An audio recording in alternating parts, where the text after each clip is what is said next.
రాజకీయ పరిణామాలు మనం చూస్తున్నాం. నరేంద్ర మోడీ, అమిత్ షా గారు మమతా బెనర్జీ పార్టీని చీల్చడం, ఆ పార్టీని చీల్చడం, ఇతర పార్టీలను లొంగదీసుకోవడం, వాళ్ళు అనుకున్న సీట్లు పెంచాలన్న బిల్లును రాబోయే పార్లమెంటులో ఎట్లయినా సరే బెదిరించైనా అదిరించైనా లొంగ తీసుకొనైనా బిల్లు ఆమోదింప చేసుకోవడానికి సర్వశక్తులు ఒడ్డుతున్నారు. ఈ పాపంలో వాళ్ళు విజయం సాధించడానికి అవకాశం ఉంది.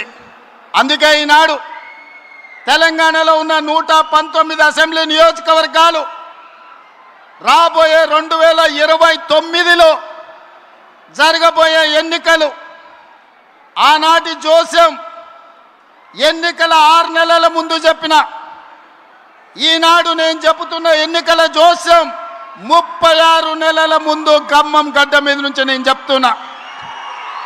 రాబోయే ఎన్నికలు 2029 డిసెంబర్లో జరగవు, 2028 డిసెంబర్లో జరగవు, 2029 మే జూన్ మాసంలో మన శాసనసభ ఎన్నికలు జరుగుతాయి. తెలంగాణ రాష్ట్రంలో ఉన్న 17 పార్లమెంటు సీట్లు 26 పార్లమెంట్లుగా మారుతాయి. 119 ఉన్న శాసనసభ నియోజకవర్గాలు 182కు పెరుగుతాయి.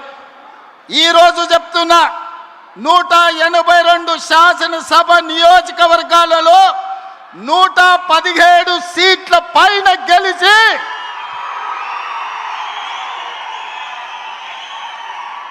117 మీడియా మిత్రులారా రాసుకోండి. 117 అంటే 117 శాసన సభ్యులను గెలిపించుకొని రెండవసారి తెలంగాణ రాష్ట్రంలో ప్రజాపాలనను కాంగ్రెస్ ప్రభుత్వాన్ని గెలిపిస్తాం. రాముడు మీద, భద్రాచలం రాముడు మీద ఆనా. ఇది ఖమ్మం కాంగ్రెస్ కార్యకర్తల మాట. కాసుకో చంద్రశేఖర్ రావు, నువ్వు, నీ కొడుకు, నీ అల్లుడు, నీ బిడ్డ, నీ చుట్టాలు, నీ భజన పరులు,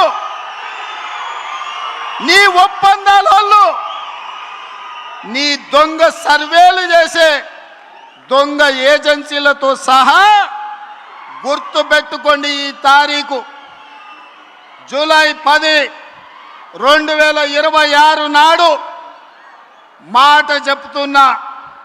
ఈ మాట కోసం రోజుకు 18 గంటలు పనిచేస్తాం మేమందరం, మా మిత్రులందరూ.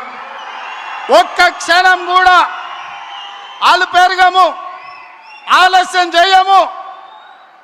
ఎవరిని కూడా అన్యాయం జరగనీయం. తెలంగాణ ప్రజలకు, దళితులు, గిరిజనులు, ఆదివాసీలు, బలైన వర్గాలు, మైనారిటీలు, మహిళలు, రైతులు, విద్యార్థులకు ఈ సంక్షేమ ప్రభుత్వం, ఈ ప్రజాపాలన ఒక సుభిక్షమైన పరిపాలన అందిస్తుంది, రామరాజ్యాన్ని తీసుకొస్తుంది. ఆనాడు మీ అందరికీ తెలుసు,